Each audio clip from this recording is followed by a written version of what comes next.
Hello guys, welcome to our channel. तो आज था day 22 of 120 days trading challenge. तो चलिए देखते हैं आज हमने ट्रेड कहाँ पर ली और उसके पीछे क्या लॉजिक था। तो अभी आप देख सकते हैं हमने बैंक निफ्टी का चार्ट ओपन किया है। तो बैंक निफ्टी आज कम से कम 500 पॉइंट का गैप अप ओपन हुआ।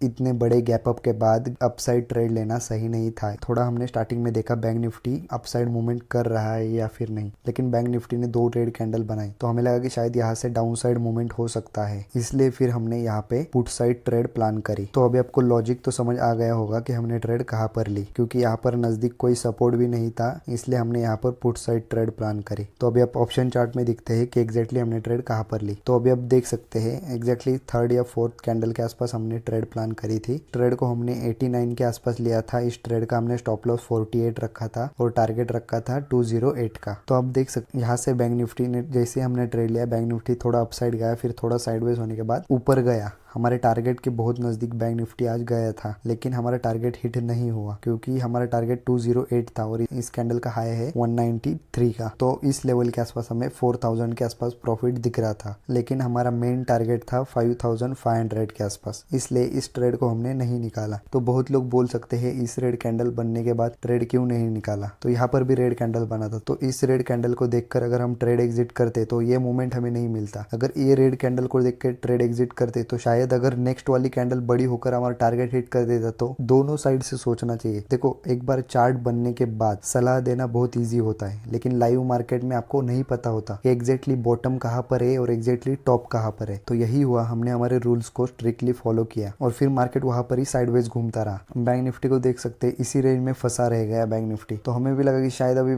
पूरा एसएल लेने का कोई मतलब नहीं है, इसलिए इस लेवल के आसपास हमने सोचा कि अगर हमें टारगेट नहीं मिला तो कोई बात नहीं, लेकिन हम पूरा स्टॉप लॉस भी आज नहीं लेंगे, क्योंकि मार्केट तो अब दिख रहा है सामने से कि मार्केट साइडवेज है और आज एक्सपायरी है। एक्सपायरी के दिन वो प्रीमियम अगर थोड़ा सा भी आपके अपोजिट साइड मूव हुआ तो वो प्रीमियम 0 ही हो जाएगा, तो कुछ मतलब भी नहीं बनता है। इसलिए हमने 1 बजे तक उसका वेट किया कि अभी मूवमेंट आएगा, अभी शायद जा सकता है। लेकिन फिर जैसे ही हमने थोड़ा नीचे आ रहा था, फिर हमने हमारा एसएल कॉस्ट पर लाकर रख दिया, क्योंकि तो इसी लेवल पे हमने सोच लिया था कि अगर मार्केट यहाँ से नीचे आएगा तो हम हमारा कॉस्ट पे निकाल देंगे, क्योंकि कोई सेंस नहीं है इस बात का। क्योंकि आज देखो एक्सपायरी नहीं होती तो हम पे उस चीज को निकालते भी नहीं, और आज एक्सपायरी और आज आपको सामने से दिख रहा है कि बैंक निफ्टी आज पूरा साइडवेज है, इसलिए फिर हमने हमारा एसएल कॉस्ट पर लाके रख दिया। एटलीस्ट हमें कम से कम लॉस तो नहीं होगा, आज प्रॉफिट नहीं होगा चलेगा, लेकिन एटलीस्ट लॉस तो नहीं होगा, इसलिए फिर हमने हमारा एसएल कॉस्ट पे लाके रख दिया। और आप देख सकते हैं इस कैंडल के आसपास हमारा एसएल हिट हुआ, ये भी देख सकते हो। अगर हमने इसको डे एंड तक समझो होल्ड भी किया होता तो अभी फिर भी हमें ज्यादा पॉइंट्स नहीं मिले। हाँ ठीक है, यहाँ से हमारा एसएल बच गया थोड़े से पॉइंट के लिए,